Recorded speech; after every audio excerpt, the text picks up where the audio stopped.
अस्सलाम वालेकुम friends, welcome back to Top Smarties drama serial Bajjo. ये कैसे हो सकता है कि बज्जो ड्रामे में सारा कुछ बहुत ही ज़्यादा सुकून और इत्मीनान से चलता रहे। रोहेल और शम्मो की शादी के बाद अभी कुछ पल ही गुजरे थे कि शम्मो ने तो अपना रूप दिखाना शुरू ही कर दिया। चीज़ें उठा उठा कर तोड़ तोड़ कर फेंकनी शुरू कर दी और बहुत ही अजीब बिहेव करना शुरू कर दिया कि जैसे शम्मो के साथ कोई मसला है। अब सब घर वाले परेशान तो बहुत हुए, मगर बज्जो ने आगे बढ़कर एक जोर का थप्पड़ शम्मो के मुंह पर लगाया और शम्मो बेहोश होकर गिर गई। अब सबको ये मसला है कि आखिर शम्मो के साथ मसला क्या है। वो बीमार है या जानबूझकर कोई ऐसी हरकत कर रही है।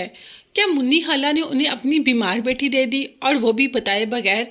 अब इतने सारे सवाल उनके माइंड में आ रहे हैं और इन सब का जवाब तो सिर्फ और सिर्फ मुन्नी खाला ही दे सकती हैं।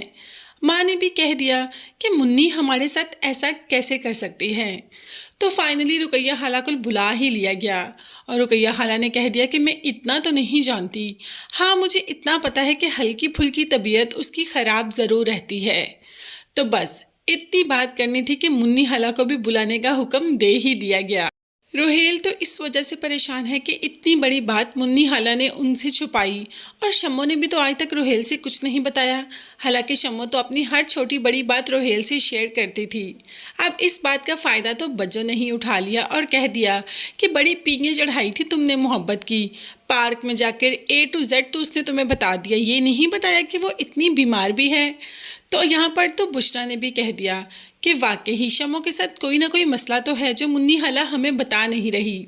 तो फाइनली फ्रेंड्स मुन्नी खाला आ ही गई और ऊपर से ही चढ़ाई शुरू कर दी कि मैंने कहा था ना कि पार्क में शादी मत करो।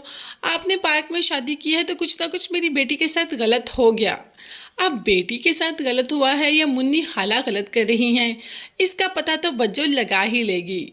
मगर यहाँ पर जवाद बिल्कुल ठीक हो गया और दुर्दाना जवाद का इतने आराम से इतने प्यार से ख्याल रख रही है। मगर जवाद अभी भी अपने फुल एटीट्यूड में है। वो तो दुर्दाना से बात तक करना ज़रूरी नहीं समझ रहा। खैर फ्रेंड्स, यहाँ पर एक गुड न्यूज़ भी आपके साथ शेयर करते जाएं कि आगे जाकर हम फवाद और बुशरा की शादी बहुत जल्द देख रहे हैं। फवाद ने अपनी माँ से बात तो कर ली बुशरा से शादी की, मगर दरमियान में जवाद की तबीयत ख़राब होगी, इस वजह से इस बात को आगे बढ़ा नहीं सका। तो अब जवाद की तबीयत भी ठीक हो गई है। जैसे ही वो घर जाएगा तो हम फवाद और बुशरा की शादी के फंक्शंस देखेंगे। बज्जो क्या रिएक्ट करेगी ये देखने के लिए चैनल को लाजमी सब्सक्राइब कीजिएगा। नेक्स्ट वीडियोस तक के लिए अल्लाह हाफिज़, bye bye and take care.